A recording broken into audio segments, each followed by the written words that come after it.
وبعد الجواب سيكرتير مخطط ان شاء الله. Allah.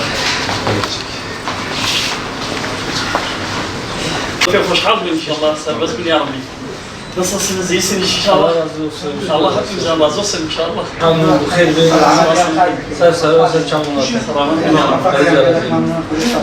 Ama bu bayrağı dedim ben temsil ediyor. Hal, levederi. Spasiyesunuz. Peki Hüseyin, sarı dövmeyi geçti doğmazlığını. Ya öyle. Peki Muhammed Hüseyin Yılmaz. Hoş geldin.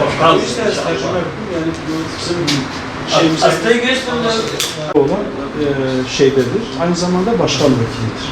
Yani onun öyle bir vasfı vardır. Evet. Yani rehberin ofisinin sekreteridir. Doktor Nevzat ise, Mustafa Nevzat ise bu da genel sekreteridir. 8 deneden 3 tane destek yapgeri delozdan.